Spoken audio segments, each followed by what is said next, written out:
Hello, good evening, good afternoon, and good morning, teacher and educator activists around the world. I'm Fatur from Indonesia. We'll be with you for the next few minutes or hours toward international seminar and cross-continent discussion. I hope all of you in good condition and stay healthy. Our topic this time is distant learning, and this discussion will be moderated by Ian Phillips.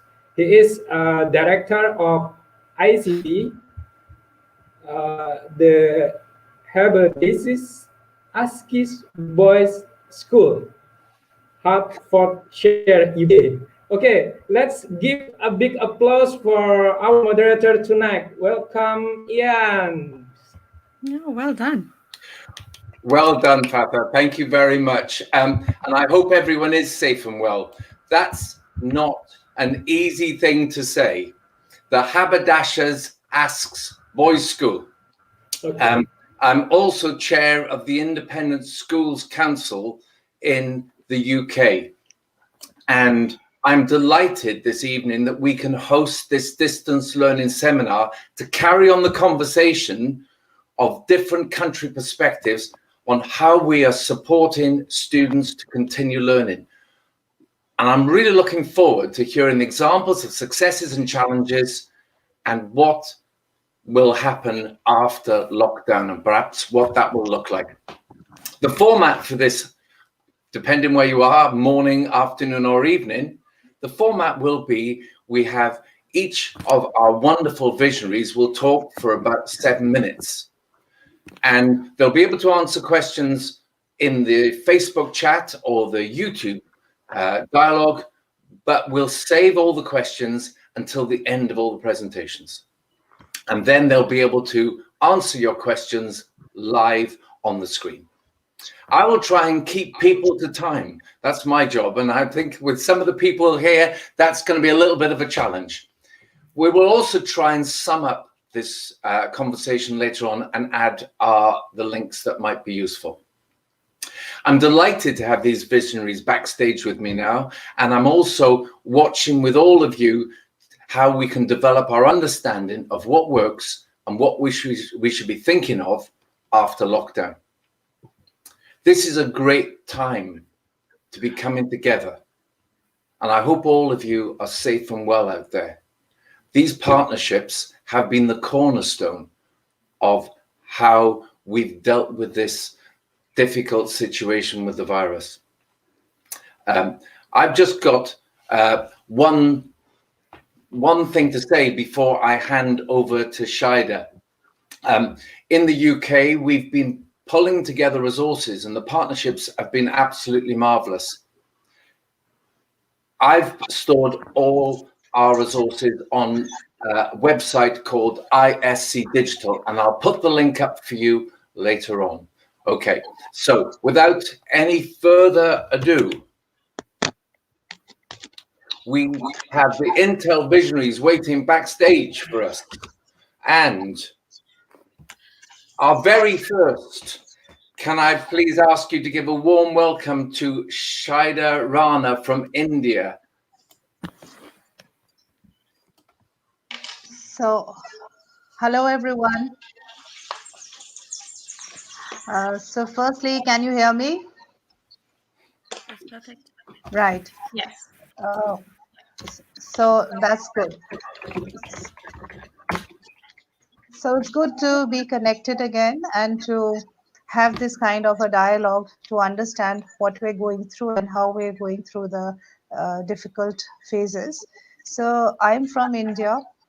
I work in the Army Welfare Education Society, and I'm going to give you a perspective about how we are dealing with the COVID-19 situation and its effect on education. So I'm just looking for Ian to put me back to the slideshow, please.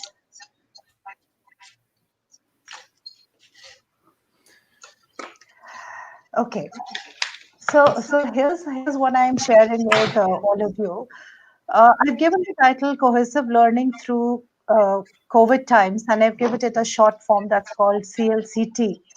So the slide, it talks about the impact it has impacted, how it has impacted our 137 army public schools, which are span across India in the urban, semi-urban, the remote and the rural areas. It has affected around 250,000 students who are studying in our system, 8,500 teachers. So if you look at this slide, it talks about a magnitudinal educational tectonic shift to progress towards a rather progressive tech migration. So we have been having these traditional classrooms, and all our children have been working on the traditional classroom. But suddenly, with the presence of the COVID-19, there is a vacuum. There is no classroom.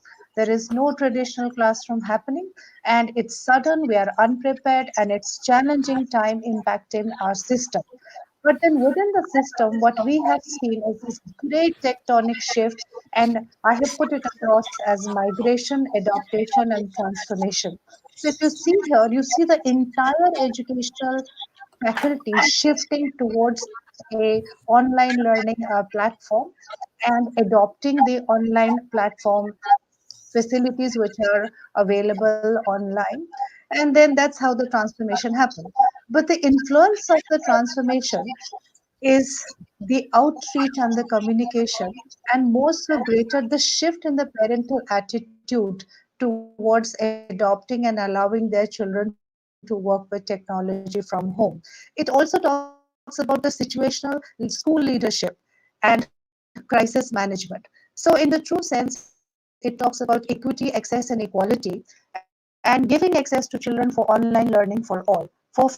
From schools for all, we've gone to online learning for all. And I am going to quote here that Vygotsky talked about social constructivism, and what I see right now is social online constructivism.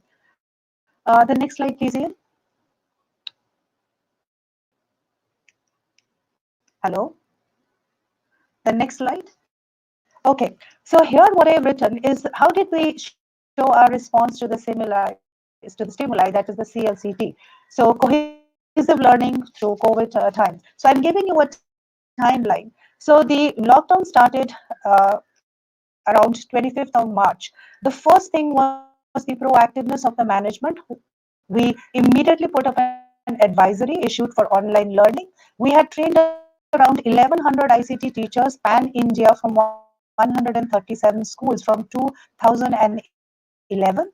We had trained them in different aspects, but one of the aspects that has really worked out well is flipped classroom, us using Skype, digital content, Google online classrooms, and using different blogs and online resources. So by the time we entered into April, our teachers had already started creating their online digital resources. They were uploading it. They were taking help from the ICT teachers. They were doing online assignments, assessments, and other activities like online discussions, speeches, quiz, even performing arts, etc. So when we entered, by the time we entered April, we saw that a lot of them had explored tools like Zoom, Microsoft, and GoToMeetings, video on Skype.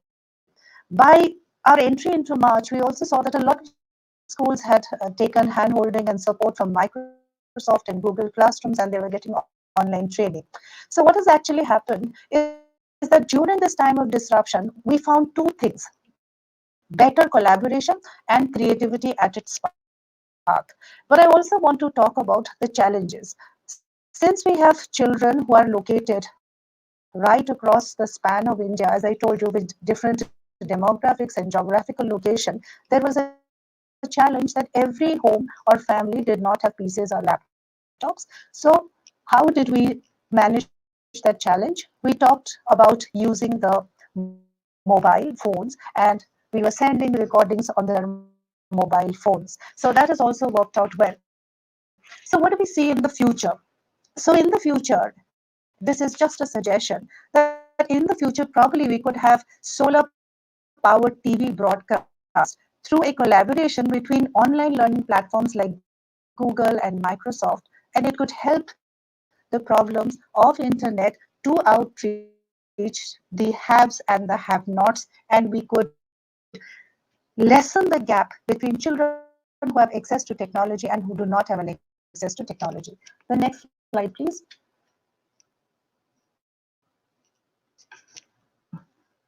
Hello, Ian.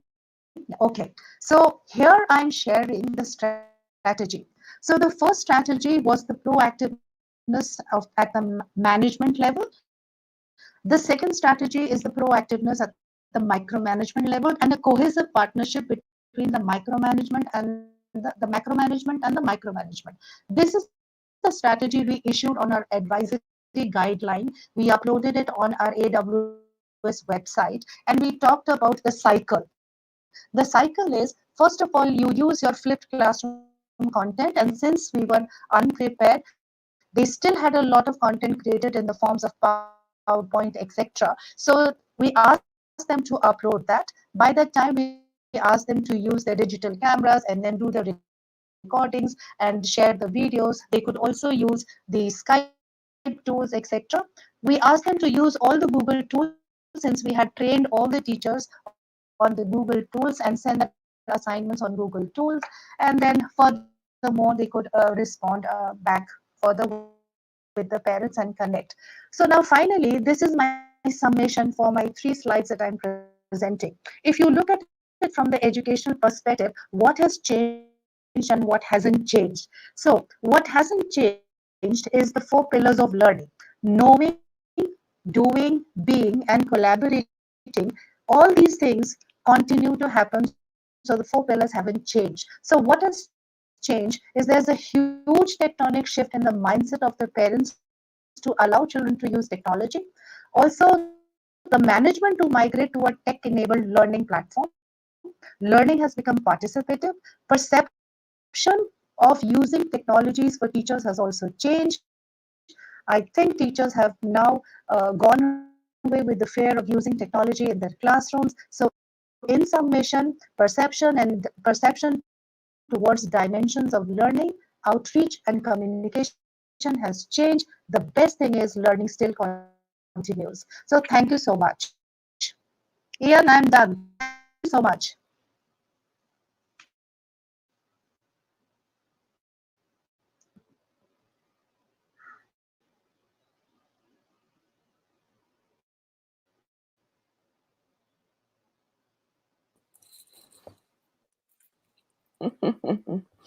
Next up, we have Zina Challenge.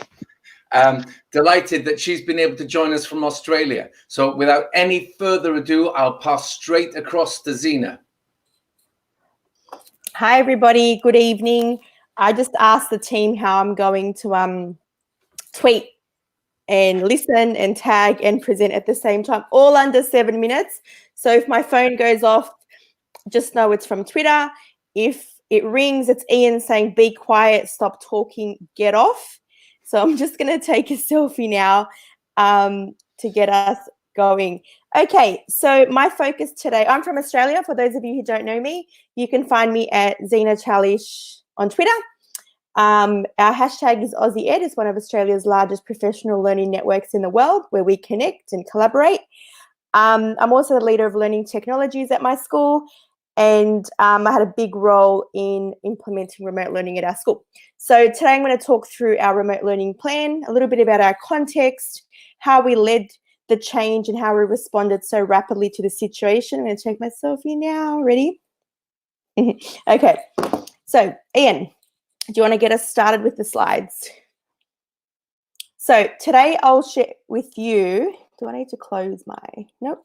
We've got the chat showing. Okay, so I'll share a little bit about the context, our priorities, how we implemented remote learning, how we took it from on-campus to off-campus, how we trained up the teachers, and a little reflection. Like everybody, we didn't have much time to respond. We heard whispers about what was happening in other parts of the world, and we knew at some point we had to deal with it, but we weren't really equipped. We just thought when it happens, it happens. Ian and I actually hosted a chat with Megan Towns from Australia, from Dr. Harvey in Singapore, and was I can't remember his name. I remember his Twitter handle. Oh, Ian, you'll have to tell me his name so I can give him a shout out. But basically with the EdTech UK group, and we talked about remote learning and what our priority is and what our focus is, and how to prepare for something that, you know, we didn't know how it was going to unfold. So a little bit about our context on the next slide. It's Ty Goddard. Sorry, Ty. I knew it was a T something. Ty Goddard was part of our EdTech UK group, and I know Ian's going to share some links from the ISC digital technology group at the end of it to show you some of the resources that we leaned into. So our context in Australia, we've had 6,800 confirmed cases. A lot of people have recovered. We don't have that many deaths in context to other people all around the world. In New South Wales, where my school's at, we've had 3,000 confirmed cases. Pubs, cafes, restaurants are all closed, just open for takeaway. You can still get a haircut. You can't get a manicure. Schools are open to vulnerable students, essential workers, and essentially any child that can't be at home. So schools have not closed, contrary to what the media is saying. All the teachers are programming from one unit of work, and all the students are accessing this unit of work. And I'll tell you in a minute how we sort of launched into that and facilitated it. At the moment, there's a bit of tension between our federal government and our state government about when schools should return, if it's safe. The federal government is saying that it's safe for teachers and students to return to school, although it's still not safe to go to the park, to the playground, to the shopping centre. There's a lot of conflicting advice at the moment. Teachers are caught in the middle, but we do have a staggered return May 11, where students will go 1 day a week, then 3 days a week, and then hopefully by the end of May, we're hoping to all be back at school. So our remote learning plan isn't a long-term plan at the moment, but like COVID-19, this all could change instantly. So Ian, if you want to take us to the next place, I'll give you a bit of context about my school. And show us your Twitter feed. Okay, so my school is a multi-campus independent school in the inner west suburb of Sydney. It's a private independent school, so it's partially funded by the government and by parents. We're an IB World school, so inquiry is at the heart of what we do. Our aim is for our students to be active, compassionate, lifelong learners. We tap into their interests, their passions. We want them to be critical thinkers and creative thinkers. And the focus of our pedagogy is the IB, PYP learner attributes in the primary years, which is on the next slide. And you'll find that these are global attributes for learning. We ask for our students to be principled, inquirers, thinkers, open-minded. We want them to be balanced, to be communicators, risk takers, we want them to be caring and reflective. And I think these all had a different role to play in our recent events. We definitely wanted our kids to be balanced. We want them to be open-minded. We want them to be resilient, but we also wanted to make sure that they were thinking and inquiring and continuing their learning during these dynamic times. Thanks, Ian. So our priorities were well-being and communications. We wanted to make sure students knew that school was still on, our teachers were still here, we were here for our families. We want them to know that it's a tough time now, but it's not going to last forever, and that together we would get through this. We had high expectations for learning to continue, but we also understood that students might have different circumstances at home. So the connection, the well-being, communicating with parents, these expectations and our understandings through the lens of compassion and empathy and openness to change was really, really important for us. We wanted to ensure students were learning at their point of need and that we continued our rigorous learning process so that students weren't just online doing busy work. We wanted to make sure that we were leveraging technology to support collaboration, communication, and creativity to be true to our pedagogy. A big priority, and we spoke about this offline, was making sure that we had professional learning for teachers, just-in-time learning. So we really trimmed the fat and refocused on what was important and how we could get that important stuff to our teachers, to our parents, to our students, and make sure that our learning was purposeful and rigorous and relevant to our students. And obviously, like most people, we needed to make sure that tech support was available for students and parents. We upgraded our servers, we did audits on our devices, and just made sure that we were prepared to handle the plan that we were sharing out with the parents. So I'll start talking to the next points.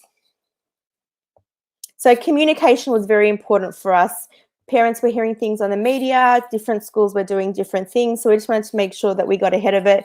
We use the normal means of communication. We're quite lucky that we have a learning management system and a school app through Schoolbox. So we didn't have to build anything quickly. We had the infrastructure in place. We just amplified the use of these, so everything was clear and concise and timely. We leveraged Google Apps for education, for Google Meets, for chat, for forms, for surveys. Some parents needed some upskilling. Most teachers were using these. We ramped that up again. We had a 24/7 IT help desk. We had guides. We had instructions. We were sharing out communication, positive feedback through social media, made sure our parents were connected.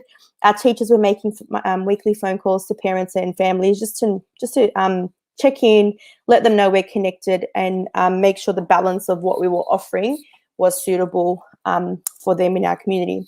So the learning approach that we took in our context was a blended learning approach, combination of sync and async. Thanks, Ian. Next slide. So we modified the timetable. We prioritized the learning that was going to take place. We knew we couldn't replicate school. We had to rethink the timetable. We needed to make sure our students had some literacy, some numeracy. We gave them time for inquiry. We're a Catholic school, so we had to, reinforce the importance of prayer and spirituality. We modified the timetable. We utilized tools to provide instructional videos. So, for example, our teachers started making instructional videos using Screencastify. They shared out their learning resources through Google Suites. They used Quizlet, Kahoot for checking in, for assessment, for feedback. Flipgrid's being used for students to respond through video, through challenges and learning tasks. Padlets has been quite popular. It's easy, simple to use.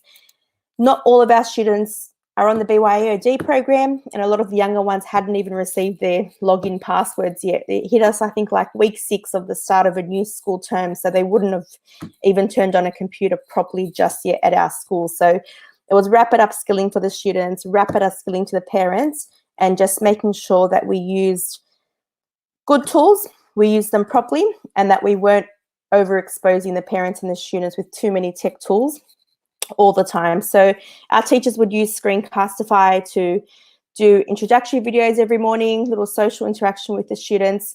In phase 2 of remote learning, we then introduced Google Meets, where the teachers call the class every day for a weekly check-in, little social interaction. So another priority, thanks Ian, was well-being and community connections. So we designed a Keep Well challenge.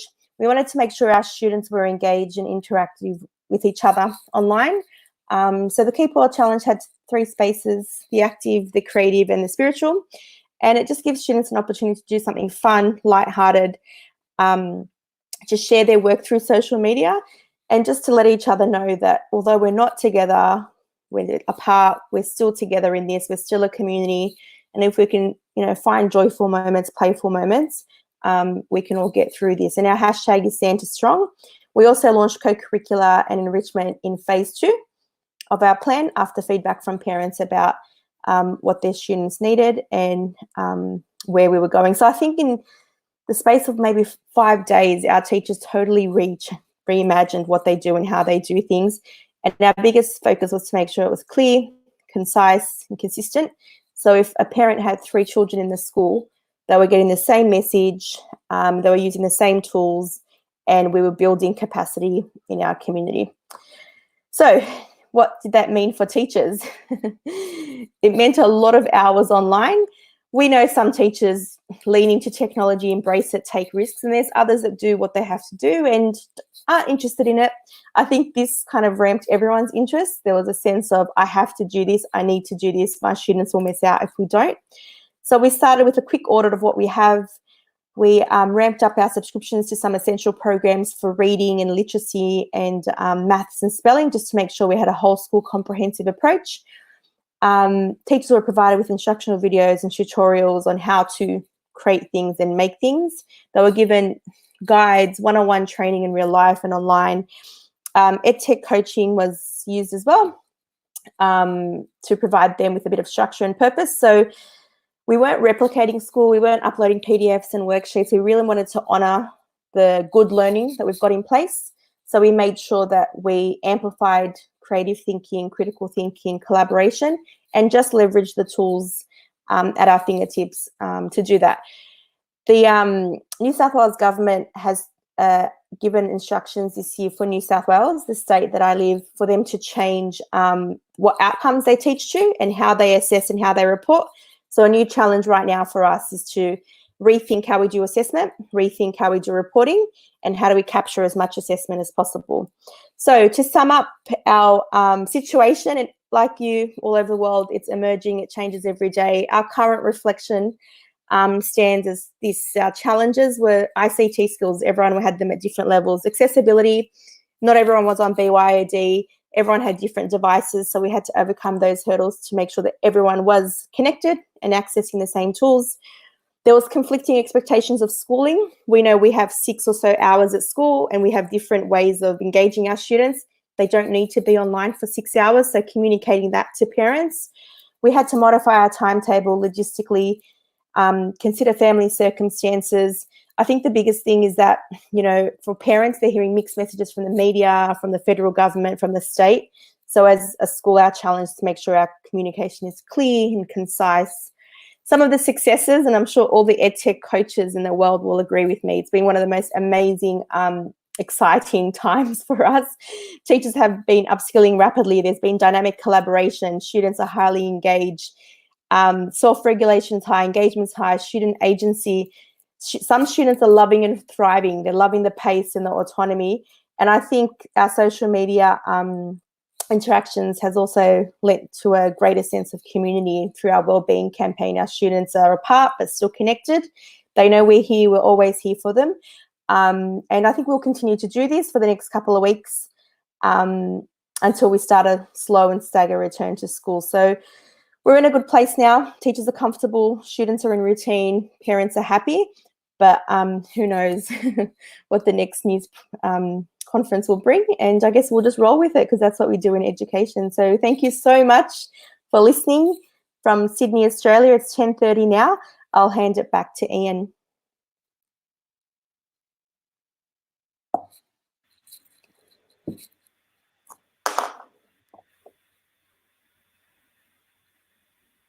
All right, I'll continue. Thanks, Ian.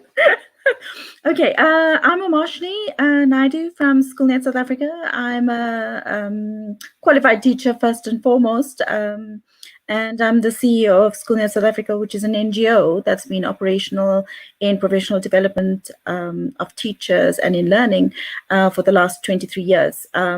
So in terms of the context of this coronavirus, I think for us it's been profoundly wonderful in some senses and equally disappointing in others. But I think, you know, as Zina was saying, we shall overcome no matter what. And I think what this virus has done potentially is just draw us together more closely as a human race rather than just, you know, per country specs.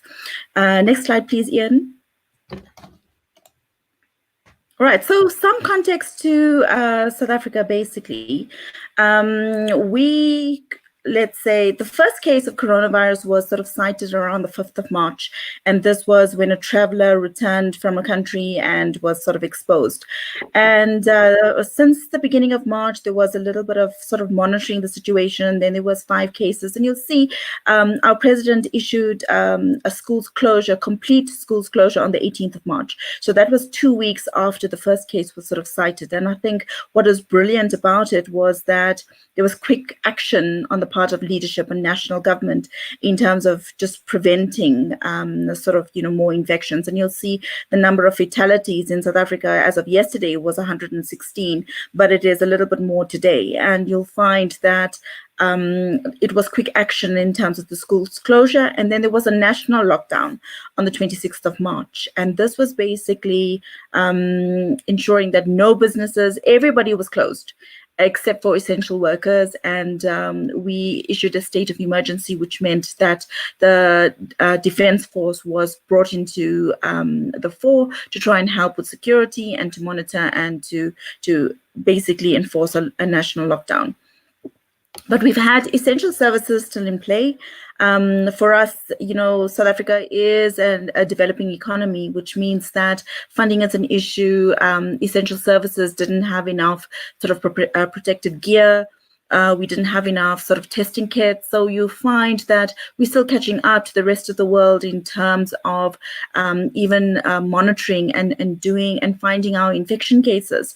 And the peripheral sort of infection rate is quite low when compared to other countries. But because we're still testing, these numbers are sort of rising, even though we're managing the fatalities really well. In terms of schooling, though, we've lost about half a term, which is about 24 days of schooling.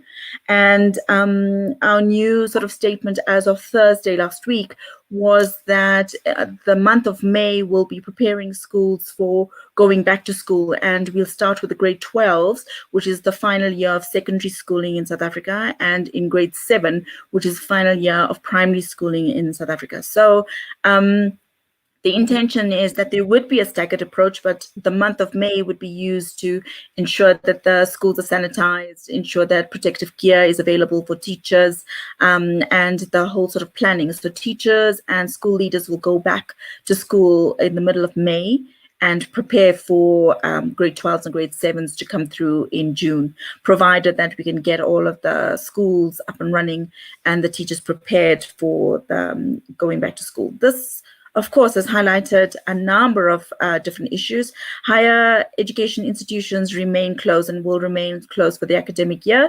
And there's talk about extending the academic year till next year as well. Next slide, please, Ian. Yeah.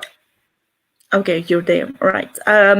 So basically, there have been many positives, and I think the whole sort of conspiracy theorists would say that it was perhaps the e-learning environments that have created a whole lot of ruckus around the virus. But what it has done beautifully is that it's now moved us into a space of digital thinking. And I think where previously there's only been, I've been skilled as a teacher, I know what I'm doing in my class, I don't need this ICT to actually help the kids or to help myself.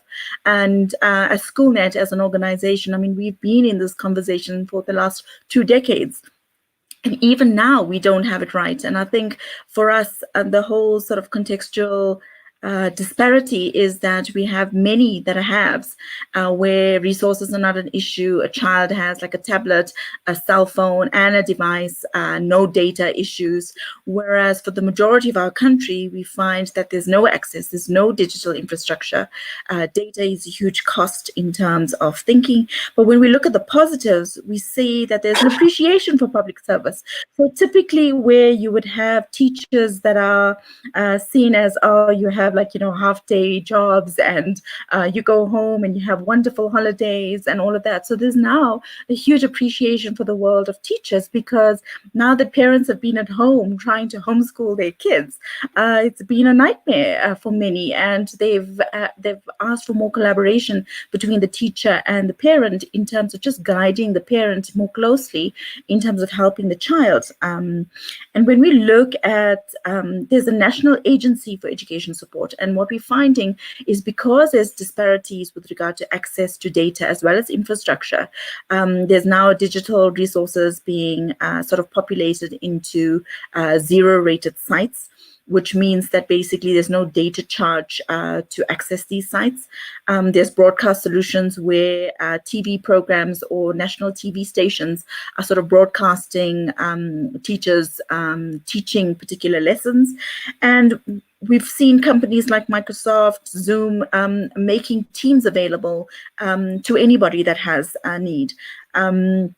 You've also seen huge environmental gains because nobody's driving their cars. You've seen a clearer air. You can breathe more freely. So there's been a number of gains. Yeah, next slide.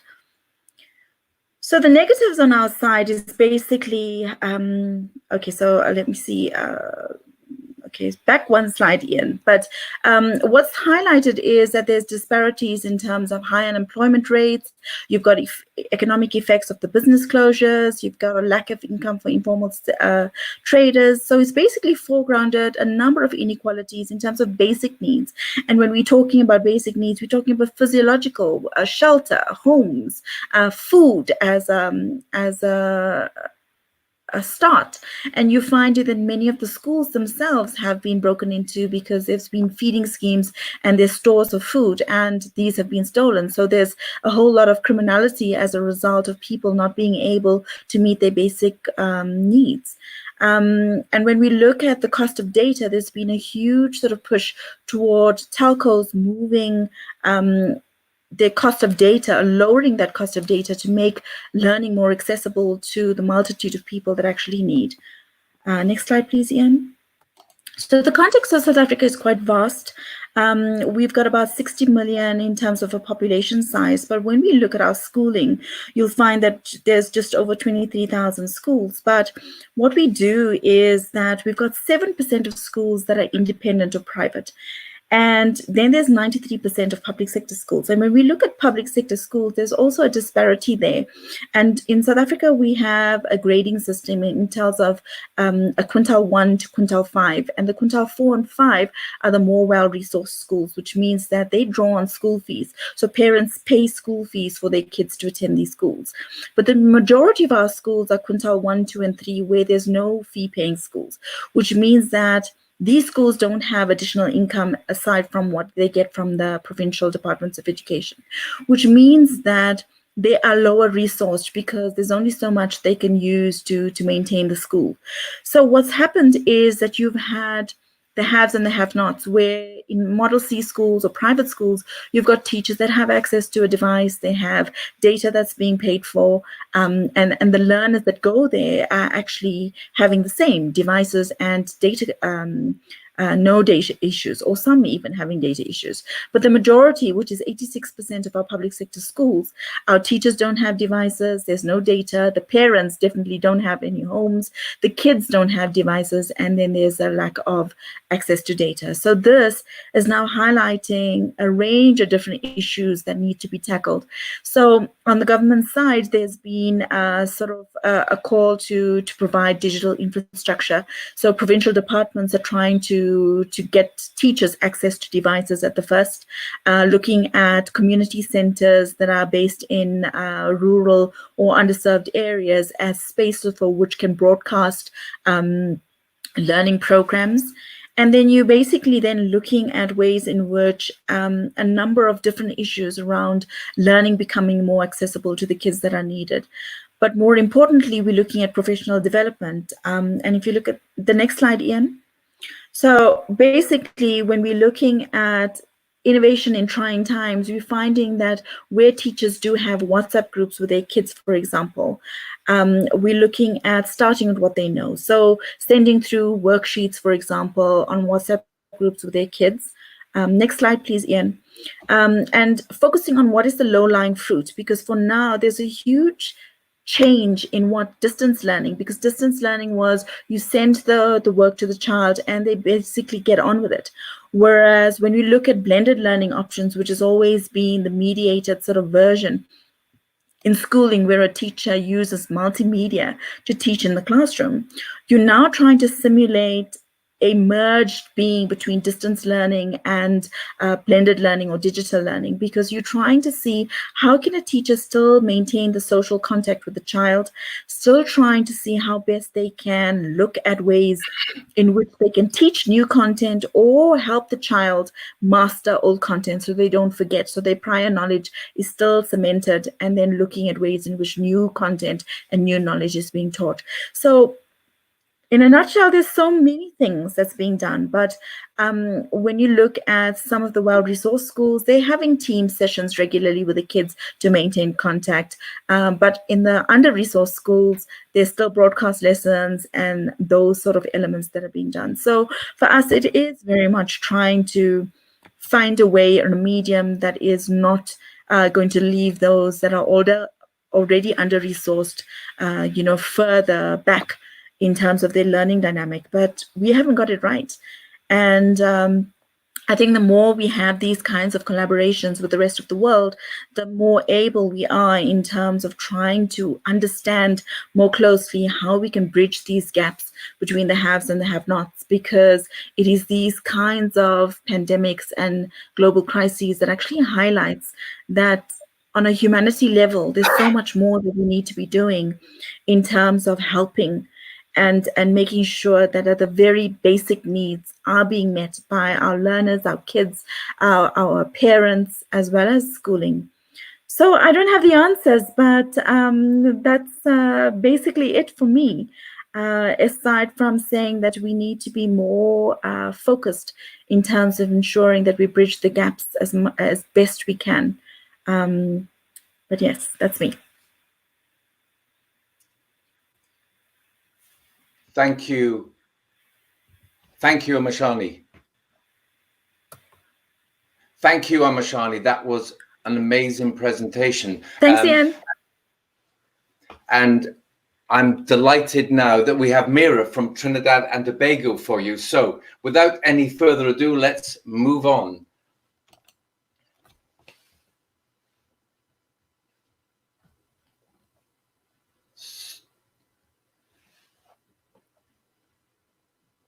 So, okay. Hello, good morning. There she is. We got her. Thank you. Yeah. Good morning, everyone. It's about 8:41 a.m. in Trinidad and Tobago. My name is Mira Ramprasad. I'm a geography teacher, firstly. I'm also a head of department at my school. I do ICT facilitation for UNESCO's ICT framework with teachers. And so now I'll go on to the other slide to tell you the context of my country. So Trinidad and Tobago is located in the Caribbean. We have a population of 1.4 million persons. Our education system is primarily categorized under ECC, which is early childhood, primary school, secondary school, and then tertiary education. We have right now 20,000 children who are about to write a placement exam, which is to go into secondary school level. And we also have about 20,000 students who are waiting to write high stakes exams, which are ones to get you into tertiary levels or for you to have school leaving. Our children education is compulsory from ages 6 to 16.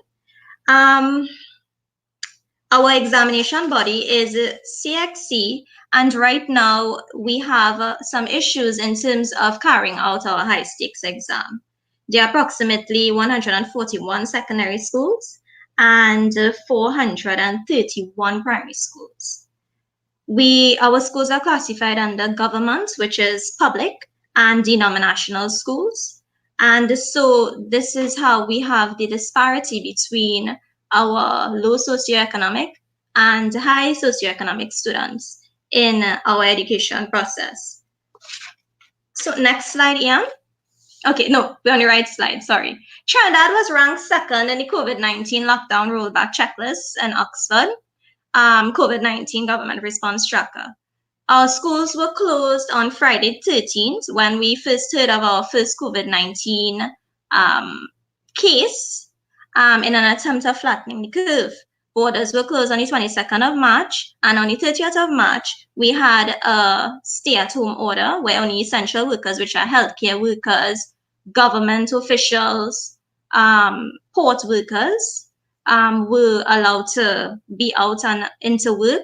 So schools, teachers, students, everyone had to stay home. And the Ministry of Education then announced that it was virtually impossible for us to have our third term opening of school, which would have been on April 30th.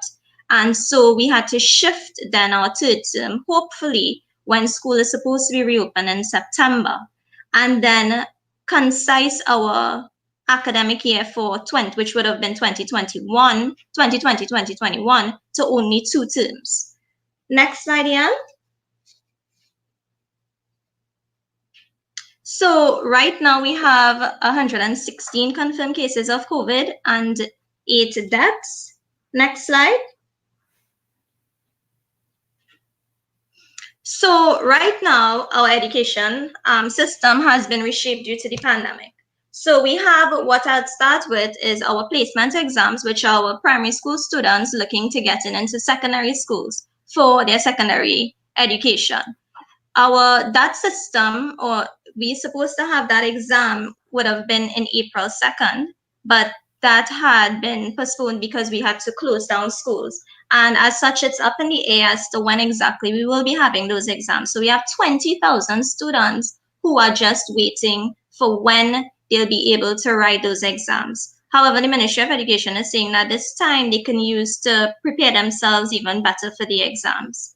We then have our CSEC and CAPE exams, which are our high stakes exams. And exams are what has our teachers and students quite anxious, because we usually have those exams in May, June, and now we are into May, and our examination body, which is our Caribbean examination body, is now saying that we may have it in July. However, that's still tentative. And we still need to give them a month in advance to prepare for those exams. So the modification of the exams now, it has now shifted from a paper 1 and paper 2 and a SPA, which is a school-based assessment format, into now the examination body is recommending only our multiple choice and our school-based assessments. And in our country, we have issues where teachers are finding that it's not right to be examining students with just the multiple choice. And the government is saying that our students are accustomed to doing a paper 2, and as such, this format of the exam will not be beneficial to our students. So conversation is still happening as to what is going to happen with our end of term, or with our high stakes exam, our CSEC and our CAPE exams. What has been positive is that we have our learning management system that the Ministry of Education has created. And now they're saying that they have helped with the infrastructure, and the bandwidth can hold 1.4 million persons. So we have some triumphs taken off from the COVID-19 pandemic and some challenges, in that even though we have differences in schools, differences in local context and backgrounds, our teachers are using their creativity at this time. So we have teachers who would use WhatsApp, would use Google Classroom, Edmodo, Zoom, even the MOE website and Weebly. And this is because we are not officially in teaching mode. All schools have shut down, and not all schools are on the same level, or we have a standardized policy as it comes to teaching and learning. It's a case-by-case basis, probably based on a school or on a teacher. So teachers are using what best programs they have and what they know to use with their students in order to help them during this time. We also have the learning management system, as I said earlier, and ministry is saying that they would provide laptops for teachers who may not have. We have to just make arrangements in collecting them, because we are still trying to see about the social distancing and our safety, because our health and safety comes first. We have where, and especially in my school, I know Mashami had said that people have been breaking in schools. That had happened in my school. And what we know is because of the situation here, where sometimes people had job losses and a want for food, a want for money. These things may happen. And as such, in our school, we came together as teachers in order to collect money for hampers, in order to give out to students and parents who may need, especially those who take our school feeding program. What we had as well is teachers and other stakeholders came together to share free resources. So Huda, Collins, and so forth, they offered free textbook online for 90 days, some of them for a year. And we also got some free pro license platforms from Socrative, Shobi. So some platforms are actually extending it and giving it free. The government has as well provided professional development, and other companies or other stakeholders are now trying to train teachers who want to be trained to log on for online sessions in artificial intelligence, remote teaching, blended learning, open education resources. So this brings me to our challenges. Because slide before, Ian, sorry. Yeah, so the challenges would be synchronous online teaching is an issue, because both students and teachers have lack of devices. And then teachers may not have resources at home or reliable internet to achieve this.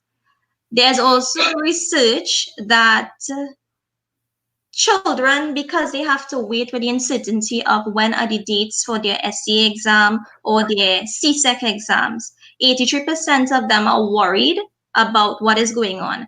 And from speaking to my teachers and other colleagues, they are also anxious and worried as to how our students are preparing, especially if we can't get onto some of them, because some schools would not have had online or their own learning management systems. So they did not have children's contact information, and they could not have contacted them when it was said to stay at home and make those certain arrangements to get to our students. So we then had to try to network and make arrangements with schools to go in at specific times to get that information.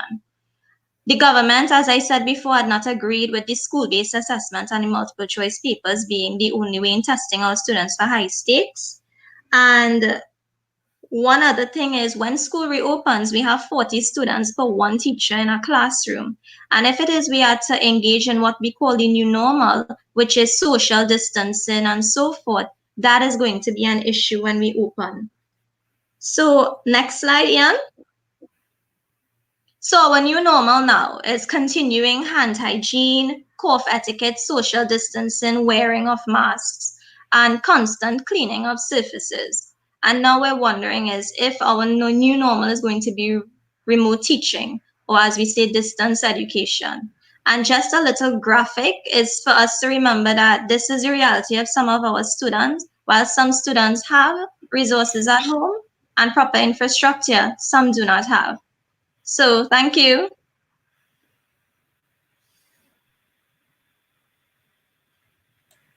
So amazing presentation. Thank you. We're doing really well. And it's quite amazing that we're keeping this roughly to time, considering that we've got people from all over the world. And now we go to Florida in America, where our next presenter, Donna Teuber, is going to share the challenges and the successes that she's been experiencing. Over to you, Donna. Thank you so much, Ian. It's great to be here. The benefit of going last is everyone has already said a lot of what's happening here in the United States also. So I'll hit some of the high points. And as Ian mentioned, I am here in Florida. My background is in instructional technology and library media and working in a variety of school districts. I'm currently an innovation consultant working in districts around the United States. And on March 13th, that was my last live professional learning that I provided for teachers. And that was the day that we heard that most schools would be closing in the US. So if you could go to the next slide, Ian. And because of all these school closings, over 75, I guess we have over 75 million students in the US, and many of those are now learning from home. So it is a large number of students who are at home. Our current COVID-19 statistics in the United States are very troubling. Over 1 million people infected and over 200,000 deaths. And even here in Florida, over, I think, 1,300 deaths yesterday. So we continue to, battle COVID-19. And I wanted to just mention that this is a great quote from Dwayne Reed. Students have to Maslow before they can bloom. And I think that is the most important lesson here that we've had, at least here in America. And I know that's what I've heard in other places, is that schools have provided everything for our kids. We provided meals and transportation and after school care and summer programs and access to technology. And we have these supportive teachers, and we prepare our students for college and testing. And most importantly, we give so many kids a safe place to be every day. And so when that location is gone, it is very difficult. And it's also been very difficult for our teachers, who also need support. They didn't necessarily have all the professional development they needed to be prepared for this. They weren't able to even have the technology at home. And one of my last Zoom calls was just so eye-opening for me, because there were teachers who still didn't have computers where the sound worked, or their microphones weren't working or the speakers weren't working. So they were not able to actually have these synchronous conversations with their own students. So thinking about just how disruptive this has been, and knowing that we have to meet those social emotional needs of our teachers and students before we can even begin to address the learning needs. And so next slide, Ian. I threw this slide in because innovation has happened unevenly in various places. I think a lot of schools have tried to be innovative with one-to-one technology and having access to Wi-Fi for students at home. And we've done our very best, but a lot of times we've just done these 10% incremental improvements. And as all of us know now, though, that wasn't enough. It wasn't enough to prepare us. And I think in the future, we will do more of the moonshot thinking, the thinking 10 times what we need to prepare for, looking at the future and thinking of ways that technology can be used to not just improve something, but really transform our schools so that we can be prepared when disruptive situations happen. And next slide. So with all those challenges that we've had in the United States and this need to plan for remote learning, these are some themes that I've seen, and I think I've worked with over 750 teachers virtually over the last month. And these are the conversations we always have. Who are the learners? Thinking about the parent support that they have at home, thinking about the social emotional needs of those students. How often do they need to connect synchronously? How often do they need to connect with a learning management system? Access to devices, what types of devices do students have? How will we manage with parents in a household working from home with 3 children also working? So things that we really have to think about are our learners and who we're supporting. And then synchronous chats, we've seen a lot more of that in the last few weeks, thinking about why would you connect, synchronously with your students?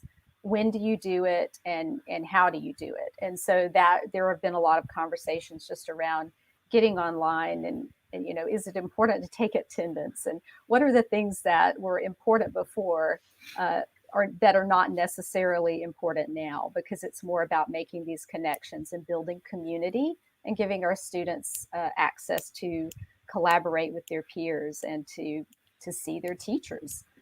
And then also asynchronously, thinking about learning management systems and how we'll deliver our lessons to students and engage those students, because they have sometimes limited parental support at home. What do they need to know? What content is most important right now? A lot of the state testing has been postponed. Even students who were trying to get into college had to wait to take the SAT. So thinking about what do they need to know right now and how can we support them through a platform, and how will we assess our students and provide them with feedback? So all of that has changed with the situation that we're in now.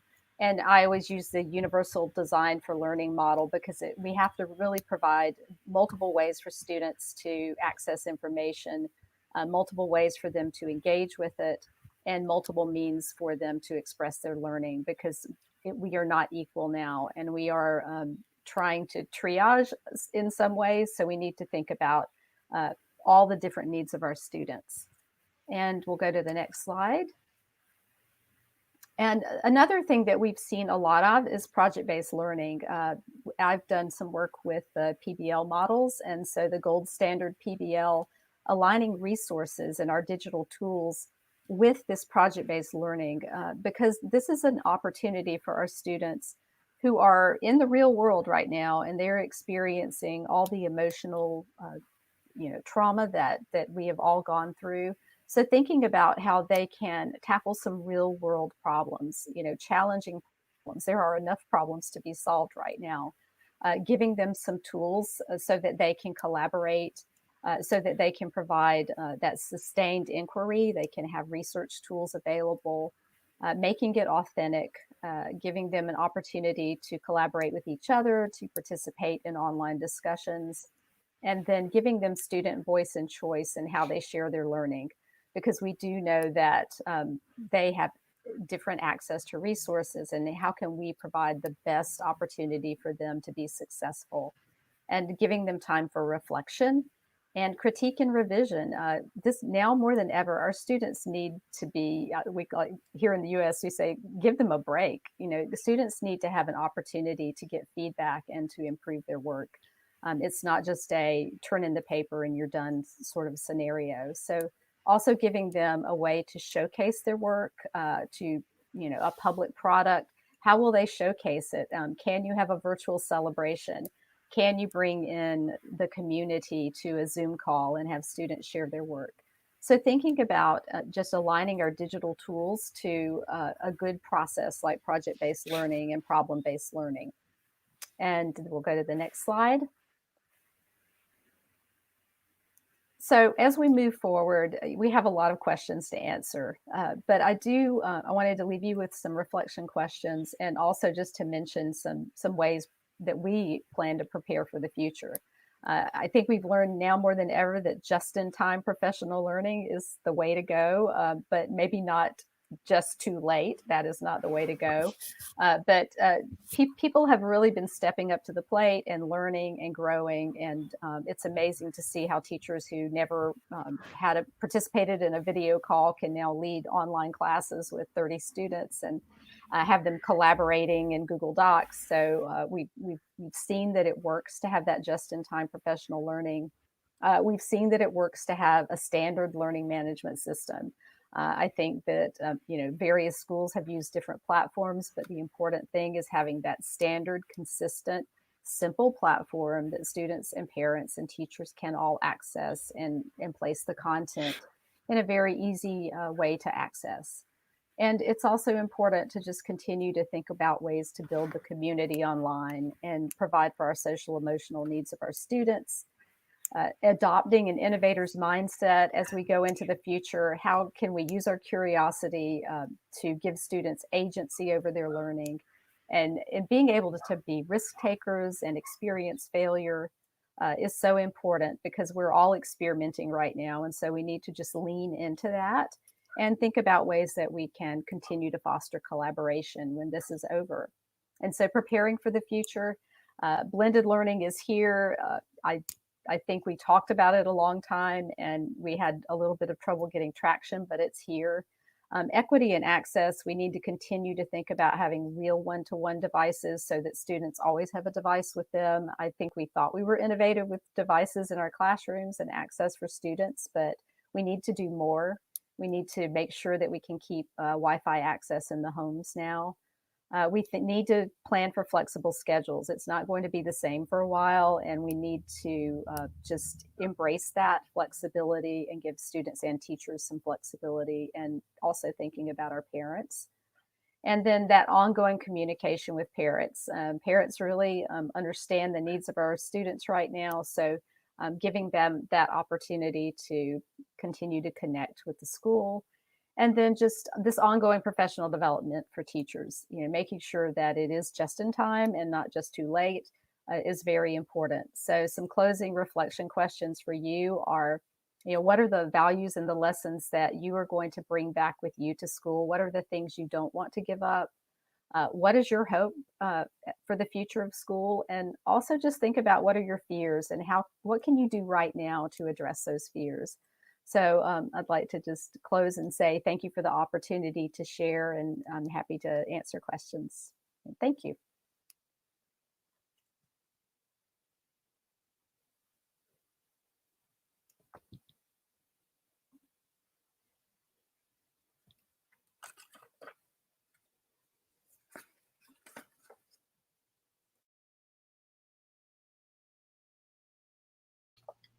Ian, excuse, your mic is not muted. It's muted.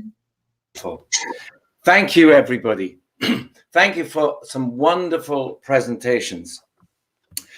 One thing that is certain is that teachers and the way that people in education have responded to this challenge is absolutely enormous.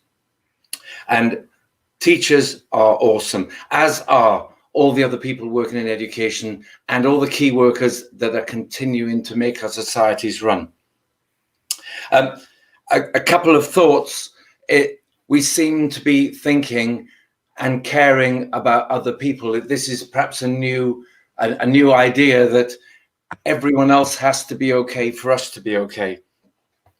And the other idea that strikes me from what's been said is that if you can't reach people, then you can't teach them. So we have so much of a conversation that's currently going on YouTube and on Facebook. And I don't think it's possible to answer all your questions, but it's certainly, we're going to have a try at answering some of those questions. So does anyone on the panel want to answer one of the questions that has been offered in the chat, either on Facebook or on YouTube?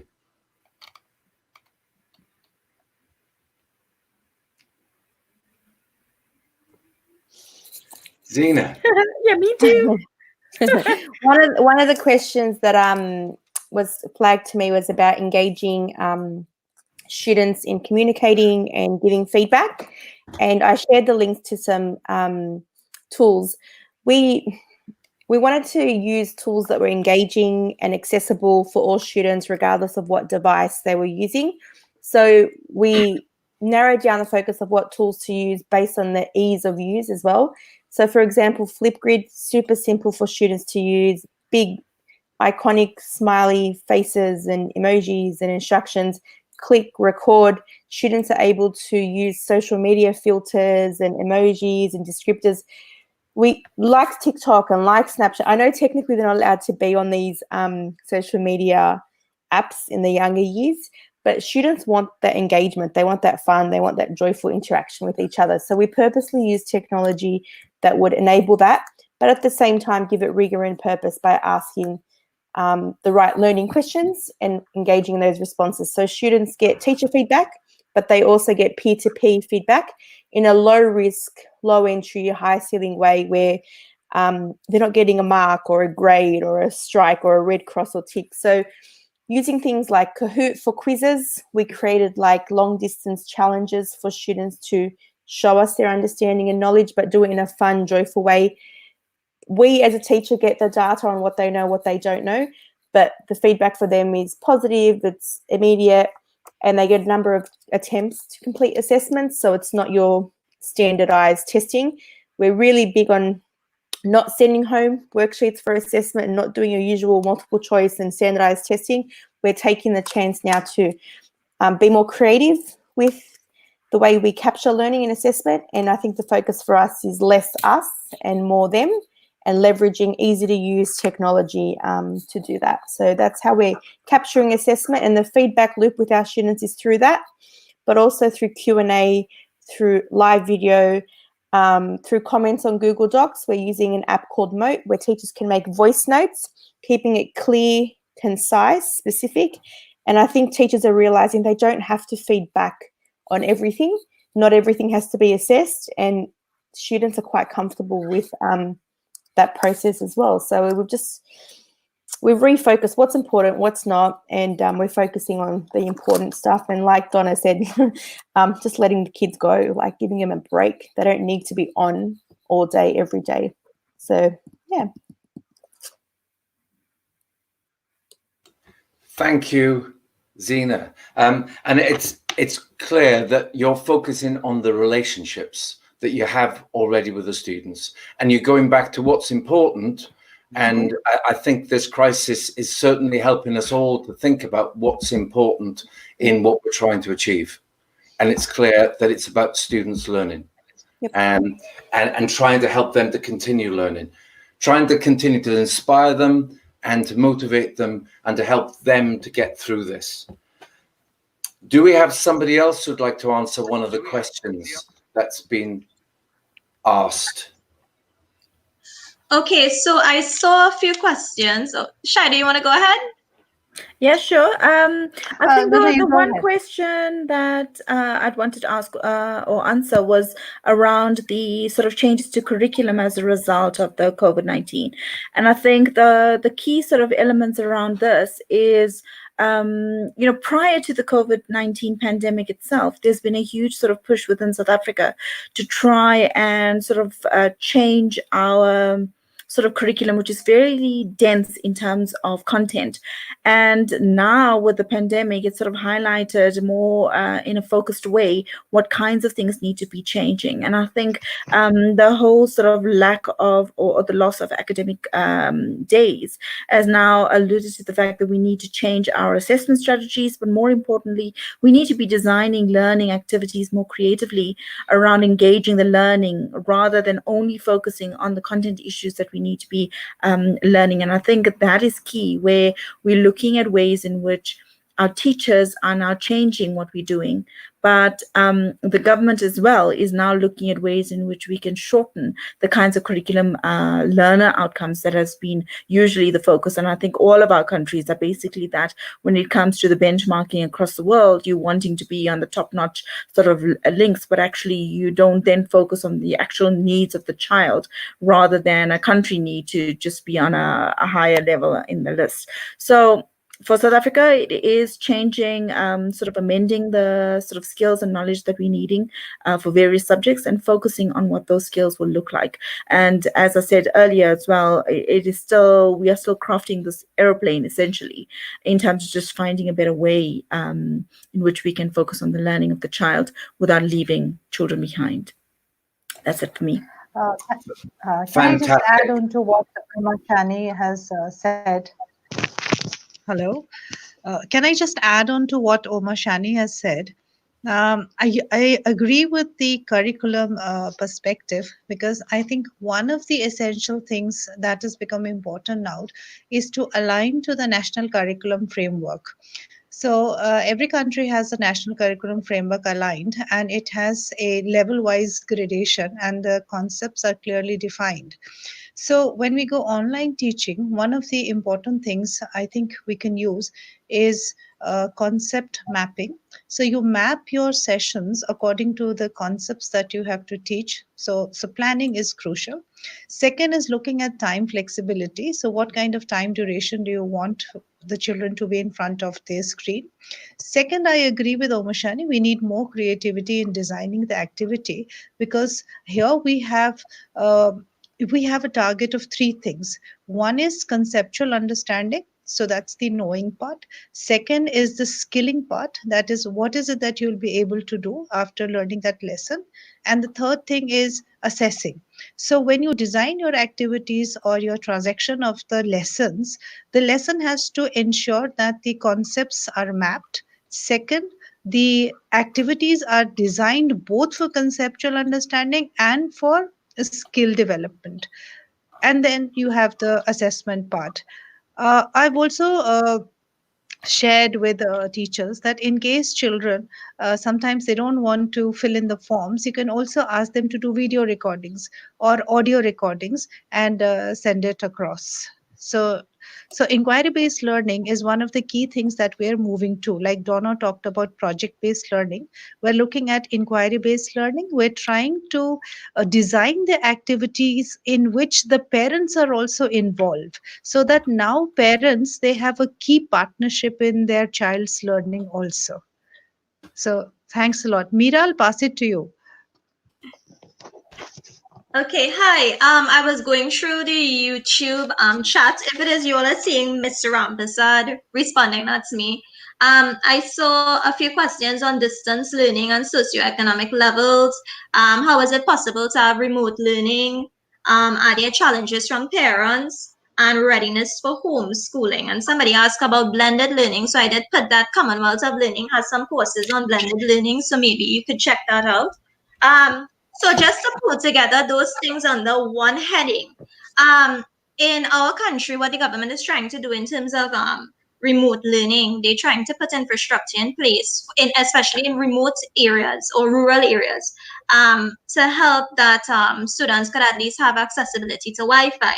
Yes, the issue with devices in terms of Android or whatever devices, because some of them may have phones and some cheap or low-end phones, that is, there's also going to be something, but again, with any policy, it takes some time to roll off.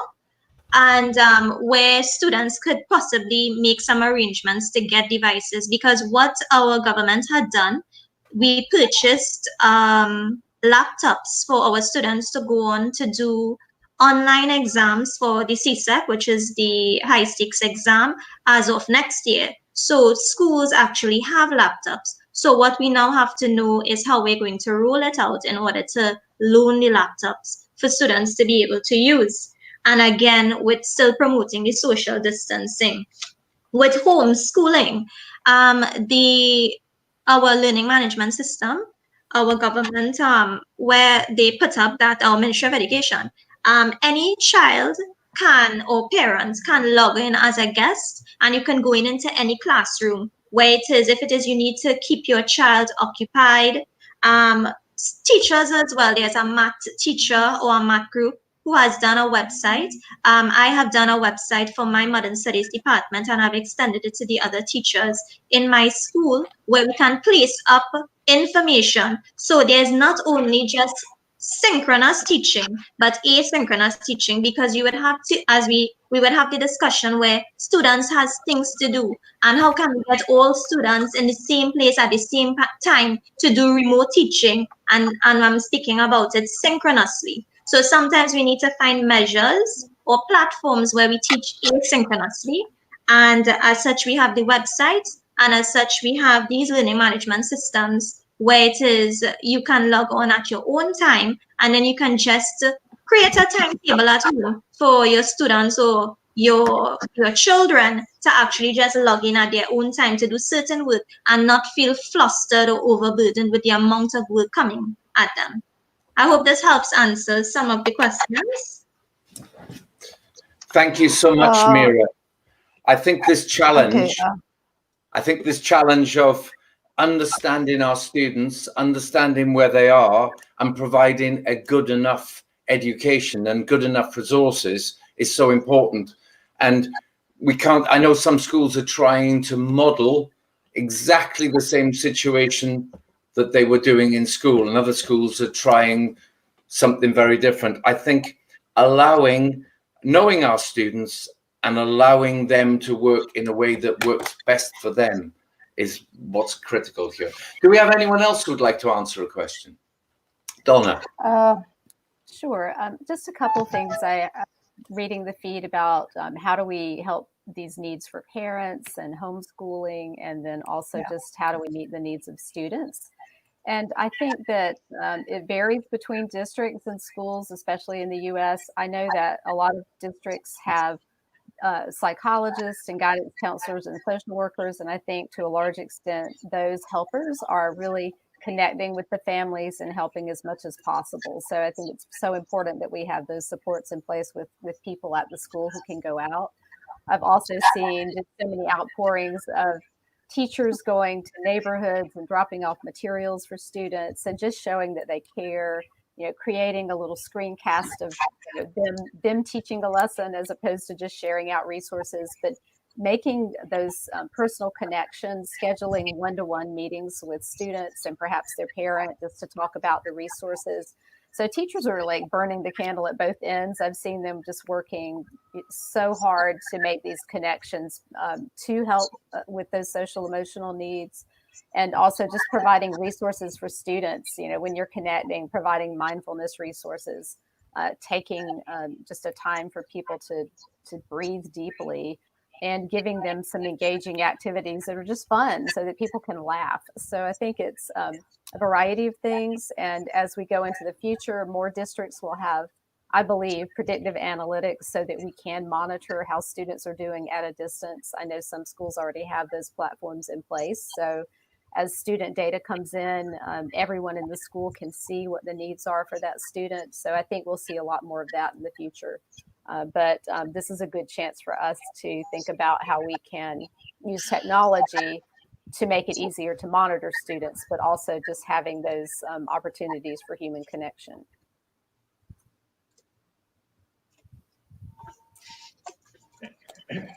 Does anybody else want to respond to a question? I think I'll respond to a question on homeschooling. So there's a question by Amelia. It's about some parents may not be ready for homeschooling. So what initiatives will help the parents to manage homeschooling? So from today's discussion, one of the things that is emerging very clearly is the shift towards embracing technology. And the second is parents are ready and willing that their children do learn from technology. So if that is going to happen, homeschooling is going to play a huge role. And the last, I think the sentence which Ian talked about was allowing children to do and learn the way that they feel they're willing or ready to learn. So, in times of homeschooling, the biggest value I see about homeschooling is the quality interaction, which Donna just talked about, the quality interaction between a parent and a child, and their parental support, parental engagement, and learning in their own child's progress. So, what happens is, in a homeschooling, one of the things that the teacher will have to do is, instead of an isolation planning, the teacher can even ask for an individual educational plan for a particular child if there is a children with a special need, and work out a plan of activities, work out a plan of blended learning with the parent. So the parent becomes the monitoring agent, in which the teacher facilitates the parent to understand that this is the content or this is the chapter that we are going to be covering. So this is your guidelines and instruction that you have to monitor for your child. And this is the activities that your child is going to perform. And so the sense of ownership of learning is both parent and child. The teacher monitors or facilitates the learning by giving the inputs. So it's a three-dimensional model of learning. And homeschooling has to be disciplined, it has to be timed, the timetable has to be worked out. Uh, the greatest thing is mapping the content and sharing the schedule with the parents. And then we need a feedback from the parent to talk about how, what is the parent's response about the learning and what is the child's feedback about the learning. And so the teacher has a 360-degree feedback from the parent also and from the child also. So thank you so much. I think we've got time for one more question. Does everyone want to answer one of the questions from the feed? Let me see.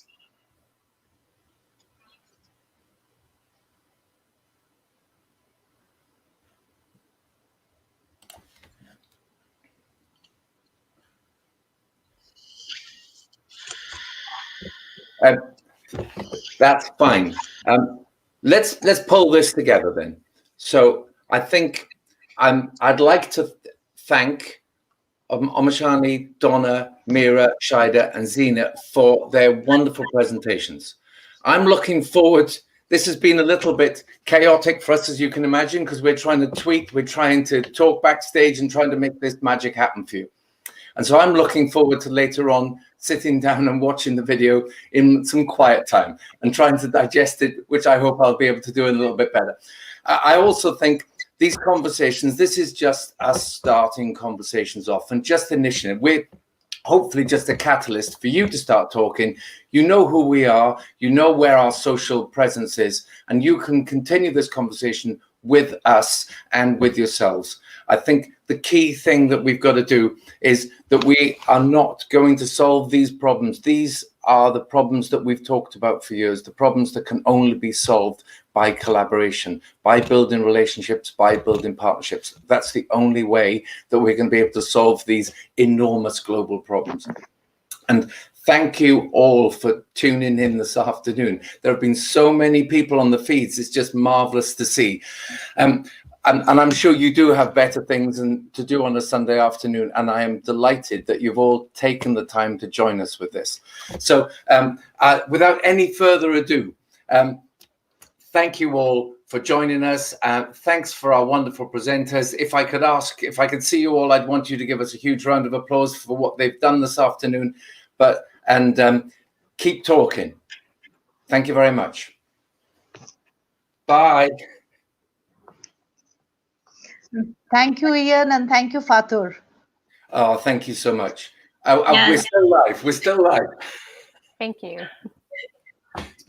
It's been great, but I'm just looking forward to a little bit of time now just to try and digest some of this stuff. So thank you, Father, for setting this up. And perhaps I should have said that. I'd said at the top and I'll say it at the end. Without Father's technical setup at the back here, nothing would have happened. And so I'm really grateful for all his wonderful assistance. So thank you very much. There he is, Father. And in your wonderfully green screened room. That looks amazing. Yeah. Isn't it amazing that we've been able to put this, that you've been able to put this together, though? People from all over the world talking simultaneously and sharing that with all over the world. It's just a marvelous thing. So great job. Okay, thank you, Ian, and all the speakers for your willingness to fulfill my invitation. Hopefully our discussion will be useful for audience. Our discussion has ended for today, and I hope we can meet again in discussion on different topics. Keep your health and respect from me for all of you that watching and involved to this discussion and all of Intel education visionaries around the world. Thank you. Bye-bye. Bye. Thank you. Bye.